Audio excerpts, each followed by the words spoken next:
Let's recap MLK Day in the NBA. 9 games on, all spread nicely throughout the day. Some changes to starting lineups, some big performances as usual, some duds. It's all coming up. Michael Bolton. Thanks, Josh. It's Michael Bolton here, and it's time for another episode of the Locked On Fantasy Basketball Podcast. Let's get to it. Let's get to it, indeed. You are Locked On Fantasy, your daily NBA fantasy podcast. Part of the Locked On Podcast Network. Your team every day. Hello and welcome to the Locked On Fantasy Basketball Podcast, brought to you by Basketball Monster. My name is Josh Lloyd, and I did not vote for myself for the All-Star Game.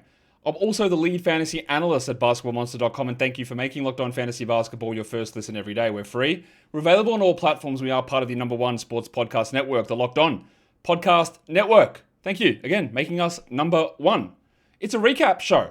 So we'll get in and recap. Let's start off with some news and notes that's important for tomorrow. Tuesday's games, because there are a few outstanding injury notes that we needed. And in Toronto, Colin Murray-Boyles is out. Rowan Barrett is out. So that's a lot of Sandro Mamakhalishvili. It's probably a lot of Ochai Agbaji. We don't care that much about that. Maybe a little bit more Jamal Shed. But the Mamu rise is here now. They got a back-to-back. I don't know if CMB plays both those games. I'm pretty sure Pirtle won't. But that is a nice little stream spot for Mamakhalishvili. And then we've got Jalen Green returning to the Phoenix Suns tomorrow. I don't know whether Green will play full minutes, almost certainly not. Will he even go straight back into the starting lineup? I don't know. Or could he and they rest Devin Booker, who was questionable today? All those things are possible. So while it'll be good to have Jalen Green back, I don't know that it'll give us all of the answers in terms of how the rotation looks, because I think there'll be a few little wacky things tomorrow. But it is good that he is likely to return tomorrow after sitting out today's game again. So we got that news, which is always a W. What about some waiver wire trends in the last time since we looked at this, which was yesterday's waiver wire show, who'd been the most added players? Number one is Jordan Miller, who, while Kawhi is out, he's doing stuff. So we like it. Number two is Kyle Filipowski. I will talk about the Jazz later. Slam and Sammy Hauser, who's been really playing well for Boston. Brandon Pajemski, I don't get that one. I don't know why he was the most. I know the Warriors had a back-to-back, or they do have a back-to-back, so I guess that's part of it, but whatever. And then Ace Bailey. Again, he's fine. The back-to-back influences that, but definitely not a clear must-grab guy. The most dropped players, Caleb Love. Makes sense. No games until Thursday. Played poorly. Other guys coming back. See you later. Jake LaRavia, also understand that. I think he's going to be a stream option for the next little period of time. A couple of Kings guys. Now, they do have a back-to-back Tuesday, Wednesday. Dennis Schroeder and the big sneeze, Precious Achiuwa. Achiuwa's minutes dropped way back down and Schroeder barely played. Absolutely. Drop them. No problem. And then Jamal Shed, who, like the Kings, the Raptors have the back-to-back. So if you wanted to re-add Shed for Tuesday, Wednesday, that would make a little bit of sense. But most of those ads are pretty straightforward. Now, let's talk about some things which not necessarily that straightforward, but maybe they are. I don't know. Let's talk about it. First game, Bucks in Atlanta up against the Atlanta Hawks. And we got, seemingly out of nowhere, a change in the starting lineup for Milwaukee. I did not think that I'd be waking up to see this, but Glenn Rivers did it. He benched Kevin Porter Jr.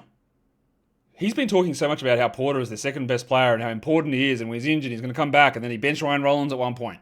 And then Porter has been horrific. We talked about that on the Buy Low show earlier today. But if there's a player in the NBA that I'd almost hate to be put into a lineup ahead of Porter, it's Kyle Kuzma. So that's exactly what Glenn did. So while I can give him credit for going with Rollins over Porter, putting Kuzma in there is absolutely infuriating. Now, people will say, well, Kuzma's going to get more minutes. And he did, 31 minutes. So do we add him? Well, he had 10, 1, and 1. He shot 33% and 75 from the line. And no, I have no interest in adding Kyle Kuzma in a 150 to 170 deep category league. He becomes more streamable instead of playing 23 minutes if he plays 30. But even then, I don't think this lineup sticks. And as for Porter, yes, he only played 28 minutes. It's a big downgrade. He had 9, 6, and 7 with a steal and a block. Hit his free throws finally, but not good from the field. But 28 minutes is enough to at least tread water until we see where this decision goes. Ryan Rollins was a little better as well, only 29 for him. We've seen scenarios where both Porter and Rollins were playing 30 plus, so a little weird. 14, 3, and 2 with 2 steals and 2 blocks for Ryan. His thievery had been a little bit on the lower side recently, but it's good to see him getting back into the game with 2 steals there, while Yanni had 21, 17, and 6. Miles Turner, better game. More importantly, played 28 minutes. Now, is it a good game? Not really. 14 and 8 with 4 threes and no blocks. I'd like a little bit more, but it's better than having 6 points, 2 rebounds in 22 minutes.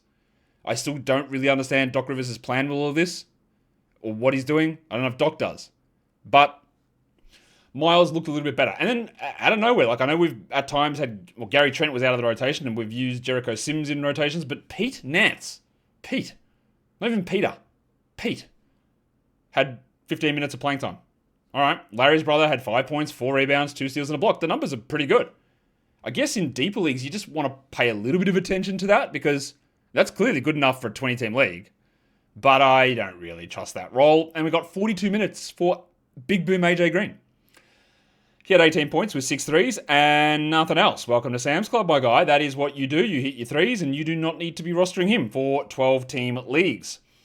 If you guys hate CJ McCollum, stick around for the next part because we're going to recap the Hawks side of this. Because let's talk CJ. He moved back to the bench. He played 24 minutes. He had 17 points. And in a good thing, like he saw his usage decline significantly because he'd been really just dominating everything. But if you want to watch something absolutely mind-melting, whatever, terrible, watch the final possession of this game. At the moment, CJ McCollum is as welcome in Atlanta as a yellow belly black snake at a barbecue. It is the worst shot attempt. Like Russell Westbrook looked at that and went, bro, you might want to look for somebody else. Who is this guy? He's a player that's annoyed me for a long time with some of the, like, what are you doing? We are almost out of principle. He's a drop to me. Get that garbage out of here. He's not going to start unless there's an injury. He's going to take shots. He had 17, 3 and 3. But, like, he's annoying. He's bad. He's so frustrating. And it annoys me that teams have always just pumped these extra minutes into him when they shouldn't. Thankfully, Atlanta brought him back a little bit. And in good news, Jalen Johnson saw the usage rise back up. 28 and 16 with 6 assists. He was bad at his free throws. Terrible. 3 of 6. Field goals not so good, but at least the volume was up. Same with Nickeil Alexander-Walker. 32 and 6, 6 assists, 7 threes. 45% shooting from Alexander-Walker. I don't know if Dyson Daniels was ever going to hit a 3 again. He attempted another 2, missed them. He had 17, 9, and 10, though, with 3 steals and a block, and he'd been really impacted also by Christian James McCollum. So that's good to see him boost back, but I don't know if he's ever going to hit a 3 again. And then we still got no Porzingis, still got no Ricochet. Looks like they're going to be out for about this week, and that means you get those extra little bumps for Mohamed Gay and Asa Newell. But we also saw that Corey Kispert started over Vic Krejci. Now, Kispert had 2 points in 20 minutes. Krejci was scoreless, and you're going to have a Kennard, Kispert, Krejci. That's a lot of Ks.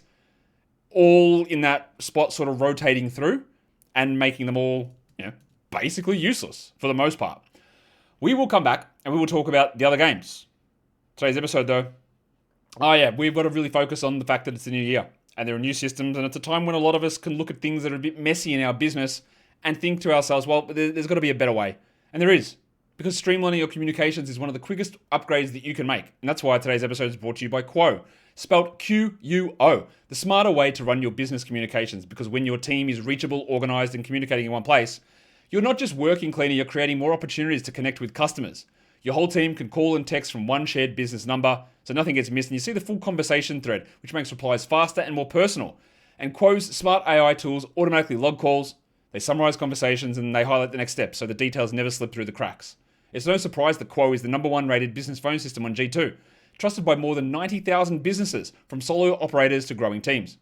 Make this the year where no opportunity and no customer slips away. Try Quo for free, plus get 20% off your first 6 months when you go to quo.com/LockedOnNBA. That is QUO.com/LockedOnNBA. Quo. No missed calls, no missed customers.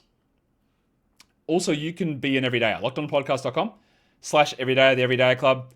Ad-free audio podcasts, access to Locked On merch. The link to that is in the description. Check out all the details there. Support me, support the show, support the network, and get your ad-free audio podcast by becoming an everydayer. We're doing a recap. We're looking at all the games here from MLK Day. That was the first one. I still, it's hours ago. I cannot get over that CJ McCollum shot. What is bro doing? What are you doing? Oh my God.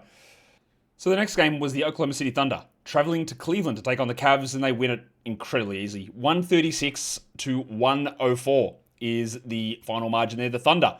There was no Jalen Williams out for a couple of weeks with that hamstring injury, and we had Jalen Williams come in to replace him. Big one for small one. And Cason Wallace moved back to the bench, and Aaron Wiggins started. We'll start with Wiggins, because he was good. 12 points only. Now, normally Wiggins requires some pretty decent usage to deliver value, but he didn't here. 12 points, but 6 rebounds, 3 assists, 5 steals, and a block. Hit 2 threes. The steals part is very clearly fake, but the fact that he played 31 minutes makes him an interesting short-term ad. As for Wallace, bro, 4 points in 18 minutes, no defensive stats. I know that most of you have caught on to this now. You do not need to be rostering this guy. Get that garbage out of here! Shea was great with 30 points and 2 blocks. Chet had 24 and 8 with 4 threes and 2 blocks. And then we had bump up in minutes and production from Luguentz Dort. 34 minutes for Dort, 18 and 5 with 5 threes. I don't really care though. He shot 86%. He's not going to play these minutes most nights. I don't care. Now, there was a couple of injury issues here. Pig Williams left early after 8 minutes, and Alex Caruso left as well. Played 7 minutes. So we have to watch that, because if they're both out, then you're going to get guys like Brandon Carlson, and you're going to get more minutes for Kenrich Williams and a little bit more for Isaiah Joe, who played 25 minutes here anyway for 16 points.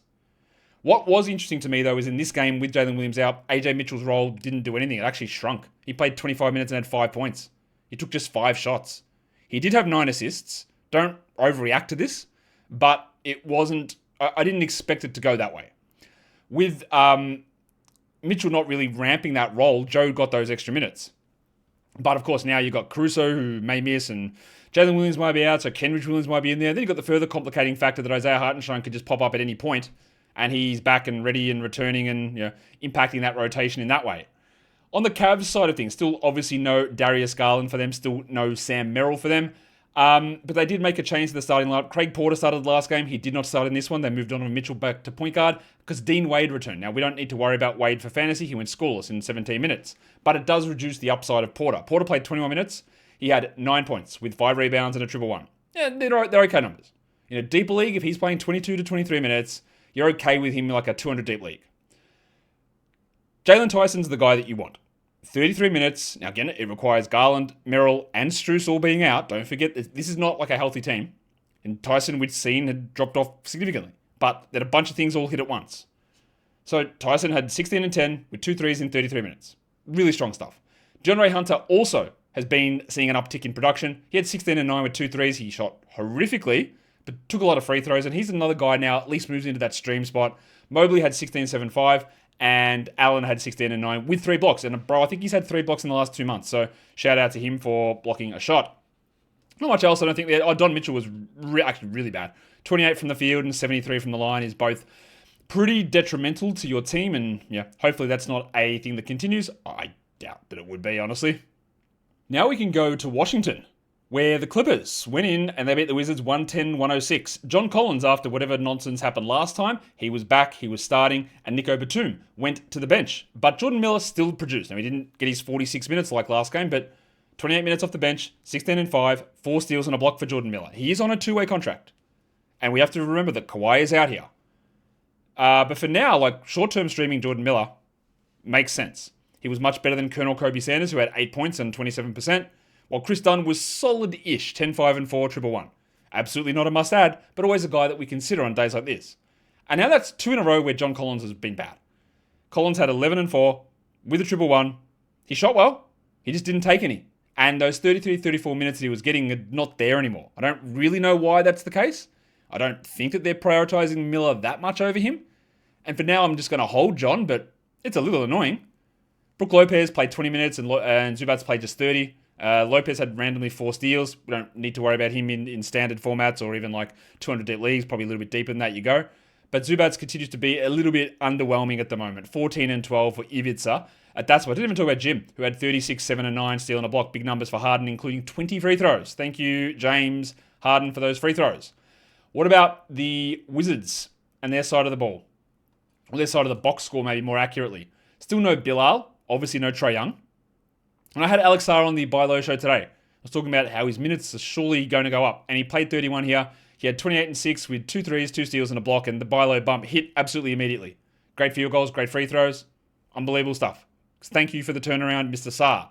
Keyshawn George was also very good outside of the shooting. 18, 6 and 6 with 3 steals.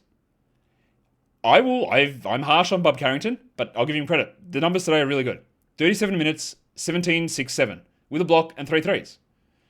I don't really trust that Bub's going to do that, and I think that Bilal coming back will probably push him to the bench. And even with a game like this, his last 5 games has him 124th in 36 minutes a night, which is not good. Like, if you're playing 36 minutes a night, allegedly as a primary ball handler, you want to be better than that before I get excited for fantasy. And the same goes for Dick Johnson. Trey had 15 points in 30 minutes. He's played 30 minutes a night over the last 5. He's 227th. He's just bad for fantasy. He might become good. I don't know. But he's currently bad. And nothing to me suggests that he's going to become good at any point soon. So I don't know that you need to... In fact, I don't know that you need to hold Trey. I wouldn't prioritize adding him. And as for Bub, like, this is a better game, but he's still not that good. You can roster them. It'll get very messy when Trae Young does actually play, if Trae Young actually plays. But their roles should be relatively secure as we move forward. The problem is they're just not good enough in their role to justify must-roster tags. Champagny, drop off here, 9 and 4 in 26 minutes. I don't mind him as a hold, but of course we probably need Middleton to go away to fully unlock what Justin is able to deliver. Now we can go to the Dallas Mavericks, who took on the New York Knicks and beat them. At MSG, on the road, easy. 114-97. Cooper Flagg returned, and he moved straight into the starting lineup. And honestly, some of the Jason Kidd starting lineup decisions continue to be absolutely baffling. He went with the lineup of Cooper Flagg, Najee Marshall, Caleb Martin, Max Christie, and Dwight Powell. Now, in one hand, you say, well, they somehow won, and the Knicks should be absolutely embarrassed. True. But what is that lineup? When you got like 3 point guards coming off the bench. What lineup is this? Anyway, as for Flagg, good to have him back. Only 28 minutes though. 18, 7, and 3. Marshall, just a must-roster player. 19, 8, and 4. And then Max Christie got absolutely red hot. But to me, he's a little risky as a player. Now, here's why. 26 and 6 is fantastic. He hit 8 threes. Beautiful. But he needed to shoot 69%. He didn't take a single free throw. He doesn't do anything, really, outside of score. And that can be good. You can use that at times. But to me, he's an on-the-roster, off-the-roster sort of a player. Klay Thompson also continued a really good streak. 14 points, 4 threes, 2 steals. He's only playing 29 minutes, but Klay is playing well at the moment. Do I believe Klay Thompson's a must-grab player? No, not at all. I'll get a 14-team league? Sure. This is the best that Klay's played in probably 2 years. And we're dealing with a team with no Davis, no Washington, no Gafford. But, a lot of those guys don't directly impact, but PJ does pretty specifically, like in terms of just taking minutes and shots away. I don't know why Caleb Martin is still starting. He had 3 steals, which is useful, but 3 points in 24 minutes. He's only a very, very deep league guy. But the guy I guess you want to hear about, let's 2 guys. One of them is Musa Cisse, who played 20 minutes and 15-9, 1 steal, 4 blocks. That's unbelievable. Like, you love that. That line is great. You go, that's fantastic. I love it. The problem is, all you got to do is take off the single game blinders, go back and look at the last game, and you go, why would I want that? It's not that good. Like, it's not. He's got some good games, but they're continuing to start old mate Dwight Powell over him. Like, he had 9 and 10 last game in 22 minutes with nothing else. But the game before that, 10 and 13 with 3 blocks. Pretty good. The game before that, 2 and 6. And as long as Gafford is playing, I don't really see Cisse being super interesting. But it's not the worst ad. One of the other problems with Musa is that he's got, I think, like 14 games left on his 2-way contract. Meaning that very soon, like, he's going to have to either be converted or he just doesn't play. And the same thing goes for Ryan Nembhard, who battled Brandon Williams on the bench. And Williams played only 11 minutes in this game, which is infuriating. He'd been starting. He's the one that got benched for Flagg to come back. He got 2 fouls very early on in the first quarter, and then basically never returned. He played like a handful of minutes in the third. That's it. 6 points. I thought he was relatively safe getting 25, 26 minutes, establishing himself as the best point guard on this team that's not Kyrie Irving. And Jason Kidd went, nah, we're good. That's not going to happen. We've got 22 minutes of Nembhard, who had 4, 3, and 5, and we're not adding him. Like, Williams, this sort of downside risk after a pretty strong run of games means that I don't have to consider him a must-roster guy, which is, again, frustrating considering, how well I thought he'd been playing. Oh, well. On to the next one, I guess. And the next one is talking about your mates, the New York Knicks. And I know that people are like, talking about Brunson not being there, costing them games, but they're just bad. Like, nothing to do with Brunson, they're bad. Because Brunson was back, and they were bad. Again, they suck. Terrible. We also had Josh Hart returning. They both started. That meant that Muhammad Diawara and Juice McBride moved to the bench. As for McBride, 5 and 3 with 2 steals in 27 minutes. That means that you can probably just go ahead and drop him. Get that garbage out of here. OG Anunoby, a poor shooting night, 9 and 6 with 3 steals and a block, but don't worry too much there. While Towns had 22 and 18, and Bridges only had 7 points. Brunson was good to have him back, but he was inefficient, and he had 22, 0, and 7. And this is one of the games when people always talk about, like, I was criticized heavily in the preseason because I did not have Jalen Brunson in the top 20 for fantasy, which is very clearly the 100% correct decision. Just FYI, because what he does is he scores. He gets some assists. They're not absolute world-beating assists, but he doesn't do anything else. He doesn't like get you steals or blocks, and he's one of the worst rebounders that are going around. And this is like that illustration. And if he doesn't give you elite field goals, it's pretty bad. Josh Hart, also pretty rough, 28 minutes for him, 8 and 6 with 2 threes. We're still holding him, but his recent games have not been good. So we see where all this goes. And Mitch Robinson had 12 and 15, but the crowd was booing them. They've lost, I think they're like 1 and 9 maybe in the last 10. I remember something going around on Twitter, someone talking about like trying to clown on Becky Hammond, saying like, oh yeah, you've been proven wrong, Becky. Like you said that no one can. Oh so yeah, when they won the NBA Cup, you said they can't win anything with a small guard. It's like, all right, it's not at the moment. It's bad. It will get better, but it is bad. They also took Jordan Clarkson out of the rotation, and the Hoboken Hyundai salesman Tyler Kolek was out of the rotation. Well, Landry Shamet, for some reason, Mike Brown loves this guy. I do not understand it. Why is Mike Brown obsessed with Landry Shamet? Second game back, plays 23 minutes. Why? What does Landry Shamet do? What does bro do at all? For $1 million, I couldn't tell you why Landry Shamet would be prioritized like this. Oh well, doesn't matter for us for the most part. Sorry to you Knicks fans. Today's episode, it's brought to you by TurboTax. Tax season. It doesn't have to take over your life. This year, TurboTax is making it easier than ever to just hand things off and move on with your day. With TurboTax full service, you can have your taxes done for you by a trusted local expert, start to finish, without the stress or guesswork.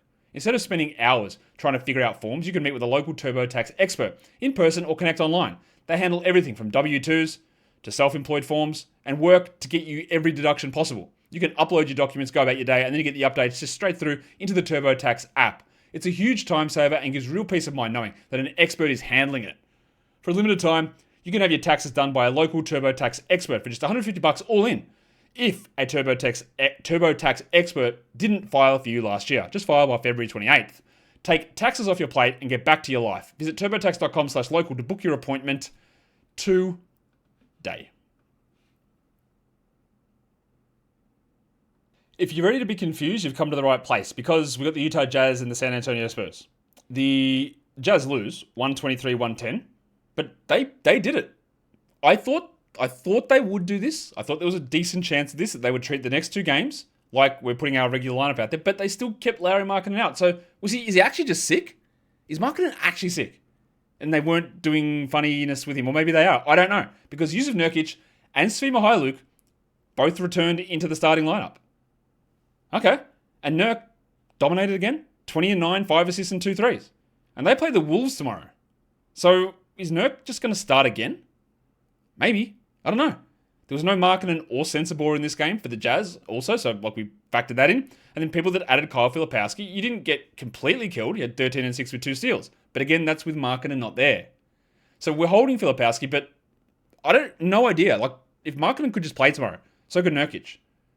Walter Clayton also got 32 minutes, while Isaiah Collier played just 23. 8, 3, and 7 for Clayton with 2 steals. Now, there's a boost there because Sensabaugh didn't play, but that's interesting to see him ahead of Collier in the minutes, while Keontae George was great again. 30 and 3, 6 assists with 4 threes. Didn't shoot well, but the free throws were excellent. He hit his threes at an excellent rate. He carried this team pretty hard. Ace Bailey was bad. 8 and 4 with 4 assists in 27 minutes. This is the downside of Ace Bailey. This is why, like, if you're holding him, you're hoping for improvements and bigger usage rises as the season goes on. I'm not entirely convinced of that. I can see the appeal of it. I'm not fully there. I also don't think you need to be rostering Collier, who had 10, 1, and 2 in his playing time. And we're going to find out maybe more about the Jazz tomorrow against the Wolves, but also maybe not. We'll find out. Spurs. What do we get out of that one? Wemby, 27 minutes only, 33 and 10, 7 threes, 2 steals, 2 blocks. I'll take that. And De'Aaron Fox had 14, 5, and 8 with 4 steals. What we also got in this one is finally a good Dylan Harper game. 15, 3, and 5, triple one. He did have to shoot 86% to get it, so don't rush to add him. Don't think that this is a big announcement of his role expanding. I don't think it's any of that. What we had seen is Lakabayo, Keldon Johnson, put together a really strong run of games with good usage and good scoring, and he had 2 points in 24 minutes. And I did talk about this in one of the shows, Waiver Wire, yesterday, talking about how Johnson's a big scoring guy with not much else. Now, he proved me wrong a little bit in this one with 2 blocks, but if that usage and the bump in minutes is not there, then I don't know what he's doing. Champagny also did very little, 13 and 4, but I would hold him while old mate Vassell is out. And Steph Castle had 18 points. He had 8 assists, but another brutal night from him from 3, 25%, and from the free throw line, 7 of 10. And that's what continues to really drop down his overall fantasy appeal. The Luke Cornett game is interesting, 7 and 7, 4 assists, 3 blocks. That is probably good enough, at least for like a 175 deep league, 200 deep league. Into 12s, it's debatable, but it's good enough. Like, he's getting stuff done in limited minutes, which it does throw some appeal up there, at least for those slightly deeper leagues. Now we can go to the Indiana Pacers. They took on the Philadelphia 76ers. The Sixers win 113-104. The Pacers rested everybody in the last game, so we got those guys back here. So no need to be too worried about what had happened in that previous game. Obviously, like we'd said, Jimmy Huff had 23 minutes, 10 and 6, 3 blocks and 2 threes. Cool. The 22 minutes is annoying. For now, we do just roster him. Nembhard was good with 25, 2 and 5, and Siakam had 24, 6, 7. Jarris Walker moved to the bench. He got his 2 blocks, but in 22 minutes, like 8 and 5, it's not enough. And I don't really think he's going to be a 12-team league guy this season. And then we get to old mate Aaron Neesmith, who shot horrifically again. 11%. I'll continue to say this, and I know some of you will say no, but he can't continue to shoot this bad. He can't keep getting away with it. But on a positive note, he had 11 rebounds, 1 steal and 2 blocks, and 5 of 5 from the line. He cannot be this bad with his shooting, because the other stuff is all bloody good. And you're going to get a run where he has like even below average shooting, not like horrifically below average, and he's going to look awesome. In a category league, I would hold him without really any question. Points league, he's more streamer than anything. Isaiah Jackson was back. We're going to get him. We've got Tony Bradley. You got just random guys are going to get chucked into lineups. It's going to happen continually with this team. It's going to be frustrating. Well, John Furphy played only 14 minutes, and Quentin Jackson got 25 off the bench. Furphy is someone to watch for later in the year, but that is a significant roll cut here. And yeah, like if you had got a little bit out of him in like a 16-teamer recently, that might be just sort of coming to an end. What about the Philadelphia side of this? I thought that Joel Embiid would probably sit in this game, and I was wrong. Joel Embiid did not sit in this game. Paul George was actually the player that sat in this game, and Embiid was available. Okay. Kelly Oubre started, and we can talk about what Oubre did first. 18 points, 5 assists, 2 steals, 1 block, 2 threes. Did pretty good numbers. But this is the game where you need Oubre to go off, to have 25 with 4 steals and 8 rebounds, because in the other games, he's not really worth it. So he replaces George at strong, and if George is out long periods, then we go and re-add Oubre. But overall, I just don't know that he has to be held. Quentin Grimes, I'm good. I'm good with cutting. I'm good with being done here. Get that garbage out of here! Don't do it in the middle of the back-to-back, obviously, but after that. 5 points in 20 minutes, while BJ Edgecombe also struggled with his shot and with his free throws. 5 of 9 from the line is terrible. He didn't hit a 3. He didn't have a defensive stat. He had 11, 5, and 4. He has been, and yeah, he's a rookie, so this happens, but incredibly like up and down. Started out the season on fire, dropped back and had lower minutes and was like outside the top 140 for a bit, and then went back to the top 30, and now is like back around the 100 mark. Like he's all over the place, just in these little chunks of periods. And I can't fully figure out where he's going to land. Tyrese Maxey, what an unbelievable game. 40 minutes, 29 points, 8 assists, but also 8 steals and a block. That is crazy on elite efficiency. Well, Embiid had 30 and 9 with no defense. But Embiid is putting together some very good games now. We're just hoping that he doesn't get hurt. But we watch that. Jabari Walker, with Paul George out, stepped up. 24 minutes, he had 4 steals. But it's interesting to see that he got that bump in minutes, while Trendon Watford played only 12. And Dom Barlow had 11 and 7 with 2 steals. Barlow's a 14 to 16 team league stream guy and not a must roster player, obviously, I would hope. Tomorrow I'd expect Embiid sits and George returns for the Sixers. Now we can look in Phoenix. Not in Phoenix, in Brooklyn actually, as the Suns traveled to Brooklyn to take on the Phoenix Suns. The Suns rolled out the same starting lineup with Jalen Green set to return tomorrow. And that means that it was Colin Gillespie, Dylan Brooks, Devin Booker, Royce O'Neal, and Mark Williams, and Grayson Allen off the bench. Now, it is interesting because this is actually a game where Gillespie played a little bit more than he had been. He had 28 minutes and he was great. 22 points with 5 assists and 5 threes. 70% from the field. And I know the people that grabbed Gillespie and have ridden all this value are going to be very happy. And they're going to look at this and think that this not justifies, but this tells them that he's going to continue to roll as a top 70 player. I do not believe that's true. I think that his minutes and his numbers will come back. He obviously won't shoot 70%.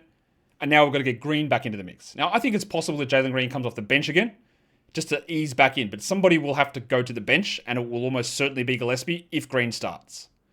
Grayson Allen, though, was on the bench. He played more minutes than Royce O'Neal and Colin Gillespie, the two guys that I thought he had a chance to replace in the lineup. Allen had 14 and 3 with 8 assists and 4 threes, and he should be on rosters. As for O'Neal, it's fine. 11, 3 and 5. Absolute must for 14s. For 12s, borderline. What I'm going to be very interested to see now is Mark Williams. 29 minutes, 16 and 8, 2 steals and 3 blocks. Fantastic. But that's a back-to-back. So there's no reason for me to believe that he won't play the back-to-back. They've been working on a very structured schedule to get him right. Will he play only 20 minutes tomorrow coming off the bench behind Iguodala? Or have they built it up to this now where it's just, all right, just do this now? I don't know, but we're going to find out. And incredibly encouraging to see him do this on a day like this, first of a back-to-back. Dylan Brooks had his 27 points. He had 6 threes, which is great. And he was really efficient. He didn't do a huge amount else. And that's sort of what Brooks does. I think Green will probably render him not a must in 12s, but totally okay to hold. But we need to wait and see. And then we had Iguodala, who'd been playing well. His minutes were down with Williams doing more. And Jordan Goodwin also playing just 17 minutes in this one. On to the Brooklyn side of this equation. This was the second night of a back-to-back for them. So there were the usual or the expected absences. Well, one of them maybe not so much. Day'Ron Sharpe was out. Didn't expect that one. But Jaeger Dielman and Cam Thomas were both resting on the second night, while Michael Podcast Jr. moved back into the starting lineup. Danny Wolf went to the bench, and we had Drake Powell also returning, and he moved back into that starting group. As for Wolf, only 13 minutes, 8 and 4. Now, Danny Wolf, I think, will have fantasy value later on in the year, but now it's just a stash and hope scenario. Porter had 23, 6 and 4 with 2 steals. He was great. And Claxton played 37 minutes with old mate Sharpe not there. 12 and 8 with 6 assists. Noah Clowney was a little bit better, but only 1 rebound, 16 points. I don't think you need to be holding him necessarily. While Nolan Traore had 10 points in his 22 minutes. I would have hoped for Traore to do more with Dielman not there. He didn't. I'm still watching to see where he goes and if they do anything different with his role as we move down the stretch. But for now, we just sort of leave him alone. And Terrence Mann, a nice little 8 assist performance, but I don't really think there's any sort of move to be made with Terrence Mann for fantasy. Now the Boston Celtics, the Detroit Pistons. Really close game here. The Celtics missed the game winner from Jaylen Brown and lose 104-103. Peyton Pritchard was back after a 1-game absence. That meant that Baylor Shireman moved to the bench. And with Boston, they had a lot of their big men in foul trouble. Luka Garza played just 15 minutes. Nemesh Keita, he ended up with 28 minutes, but had some early fouls, 10 and 8 with 3 steals and a block. We even had moments in this game where Baylor Shireman was playing center. Sam Hauser has been one of the more popular ads, and he was pretty good. 16 points with 4 threes. There's not a lot else that he does. We know this. But at the moment, he's on a hot streak. He's getting a lot of minutes. He's okay to stream in. I don't really see it long term, but he's in a really good run. Horrible inefficiency from Jaylen Brown. 39% on 28 attempts.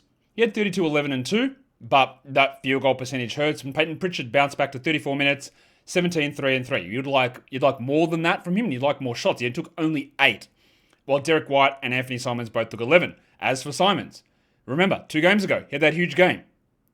And we had 9 and 3 in 25 minutes on 36% with 0 assists. You do not need to roster Anthony Simons.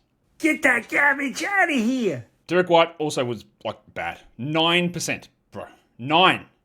He had 4 points, 9 rebounds, 5 assists. He had 2 blocks, but that's horrific from him. And he is in a slump at the moment. You could say he's probably a bit of a buy low, outside the top 70 over the last 2 weeks. That's just not good. I don't need to talk much about Gonzalez, who barely played, or Jordan Walsh, or anything like that. Let's go on to the Detroit side of this game. They get the victory against Boston, as keeping themselves right at the top of the East. The starting group here for Detroit was the same. Let's talk about the thick Hogsman, who played 35 minutes, Tobias Harris. 25 points with 3 threes. Now, everything there is pretty empty, but he took 20 shots. Since he returned from his injury, he's been really good. If he was dropped, and I understand why he was, going at him. Asar Thompson, 28 minutes, only 7 points. But 7 boards, 4 steals, and a block is obviously very good. I am more interested in the fact that he played 28 minutes versus him getting 4 steals. I still don't think that he has to be rostered, although he's playing much better. Cade Cunningham just cannot shoot at the moment. I have to worry about that wrist issue, whether that's causing that. 16, 3, and 14 with 2 blocks on 24%. 24. Him and Derrick White having a mid-off. It hurts, man. What did he shoot the other day? Like 4% or something? I do very much worry about that wrist. And Jalen Duren had 18 and 9. Jaden Ivey continues to be bad again. I think surely nobody's still rostering him in 12-team leagues. We understand that it's not a minutes restriction thing. He just is not good. And maybe he'll never be good, but there's no opportunity for him here. 7 points, 2 threes in 17 minutes. Well, Duncan Robinson did his thing. 15 points, 5 threes. He also added a steal and a block, which is very un-Duncan Robinson-like. We had Isaiah Stewart do very little. He is a stash, right? You hold him in case Harris is out or Duren's out, because in this role, I don't think he's worth it for a 170 deep league, a 12-team league. Definitely not in points leagues. He's nowhere near it in a points league. If you're in a 12-team points league, I don't even bother with him as a stash. Not worth it. Categories, I can see it. But when they're healthy, he's not good enough. And you have to make that decision. Are you in a week where you just need to really hit streaming hard, where you need to get wins, otherwise you're not making the playoffs, then he is a cut. But you could also hold and wait to see these other guys if you're in, or if they other guys get hurt at all, if you're in a scenario where you're feeling a little bit more comfortable with where your team is. And now we do the final game, which, yeah, it's pretty, there's a big sort of change moment in this game we'll talk about on the Golden State side. Jimmy Butler knee injury. I don't know the results. I'm getting this show out to you as quickly as I can. Maybe we get some information, but I'm almost certain that we'll get something like, it looks pretty bad. We'll get the results tomorrow. We'll talk about that soon. Let's go to Miami first. Davion Mitchell returned, and that meant that Kasparas Yakuchonis moved to the bench. Tyler Hero's out for at least this week. Another just dreadful injury note for Hero. It's been basically a lost season for him, and I just don't know when he's going to be back. It's frustrating. Davion stepped back into the starting lineup. He was pretty good. 7 points, 3 assists, 3 steals and a block. That's okay, but he played only 25 minutes. This game was a blowout. We got 27 minutes from Simone Fontecchio, who had 13 points, 8 rebounds, 2 steals and a block. Now, that is not a normal rotation for Fontecchio. He'd been out of the rotation for a long period of time. Palla Larson, who is starting, had 9 and 5 in 28 minutes. Remember, this is the 5-game week for Miami, though, so that's a good start from Mitchell. It's a good start from Larson. If you decided to go to Fontecchio, unbelievable. If you went 26 minutes with Jaime Jaquez Jr., 10, 5, and 9, you're very happy with it. Even Superman, who, again, is only playing backup minutes to Bam, 18 minutes, he had 15, 4, and 2. We hold all through this week for those players, and then we see where it goes. Bam Adebayo, though, bro, what are you doing? 4 points on 8% shooting. 8. That's not a verbal misprint. 8. 7.7, in fact. He had 12 boards at least. Man, that is horrendous stuff. He has just been, I actually do worry about his back now. I think it's causing some serious problems. And Wiggins' revenge game had 18 and 5 on 43%. Not his best. In fact, not his best for the whole team. Now, again, we're looking at Jaquez, we're looking at Mitchell, we're looking at Larson for the 4 remaining games this week. And Norm Powell had 21, 3, and 3. The big news, though, and where I think we've got to put a little bit more time, even though we're not going to know the information on that at this point, is on the Golden State side. Because Jimmy Butler suffered a knee injury in the third quarter. It looked really bad. I don't know what the injury is at this point, obviously. The game is literally just finished. And I'll see whether we get any information on it. I really don't think, they don't normally tell us stuff like that in the NBA straight after a game. Jimmy Butler, it looks like look, he is missing time. They play tomorrow. He's not playing then, tell you that much. He is missing, I would say it has to be at the very, very best case scenario 4 weeks. Very best. I would not be shocked if it is a torn ACL and it is season over. But I don't know. I don't know.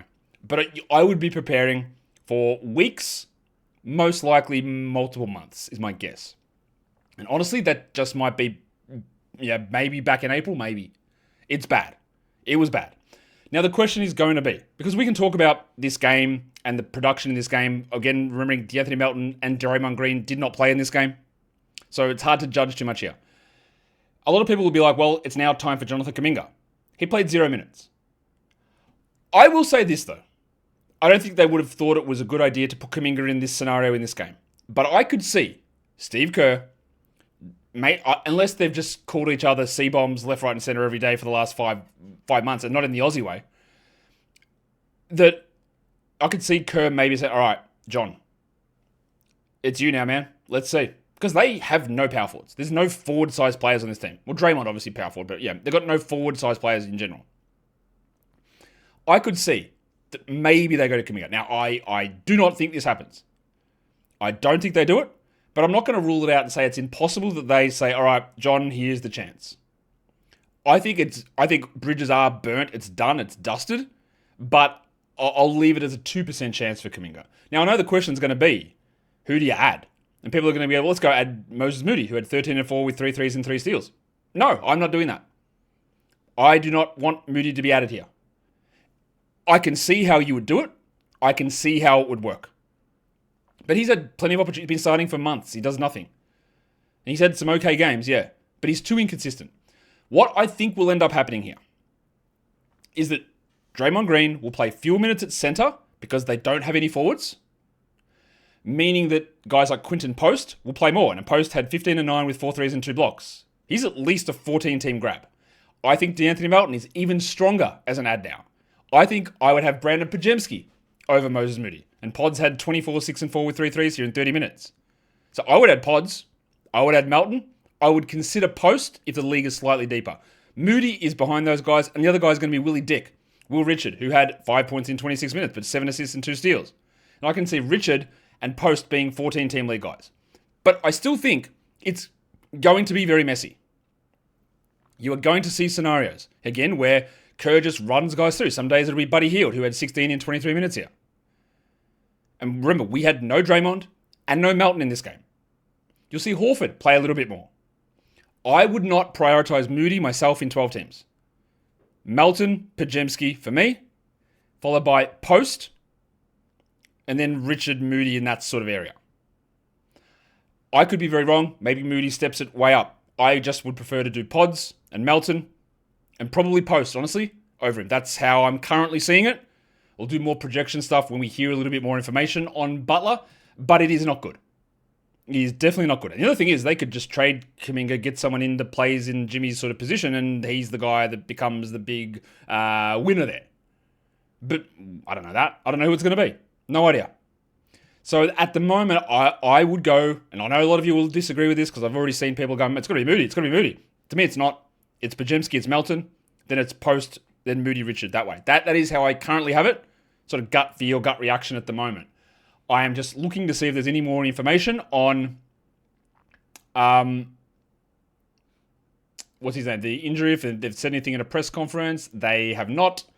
All right, we'll keep up, because what we'll do now is we'll go in to do the monstrous line of the night, then do one final check on Butler and press conferences and see if anything's happened. The monstrous does go to the big man, the big fella, Victor Wembanyama. 33 and 10, 2 steals, 2 blocks. He hit 7 dribbles. It's been a while since we've got a Wembanyama monstrous, but we get one here. The waiver wire line of the night. It's the big man himself, Musa Cisse. 15 and 9 with 4 blocks. Gafford will limit him when he comes back, but for now, if you wanted to stream him, do it. It's going to be up and down, though. The young gun was on the Buy Low show earlier today. Big Alex R, 28 and 7 with 2 steals and a block. He was great. We hope that those minutes continue to stay up. And then the dud of the night, he's still very much over-rostered. In Philadelphia, it's Quentin Grimes, who played 20 minutes. He had 4 points. 5 points, 3 rebounds, 1 assist. That's not good enough. He's going to need multiple guys out to get that value back. I don't think that's happening. All right, that is a recap show done. One final check on Butler. Any news coming through? Not yet. Not yet. No news on Butler. I am expecting months. I'm fearing ACL. And I'm telling you, he's missing weeks. He will miss weeks without any question. Thumb up the video. Drop it down below. It's really bad for Butler as well, considering yes, like the last game, he had to have that late scratch before the game for a personal reason, and obviously that's not a good feeling. Comes back and then, tears his ACL, but sprains his knee in a significant way. That's just really bad stuff, bad news, bad luck for Jim. You feel for the guy. Guys, we are done here. Thank you so much for listening, everyone. See ya.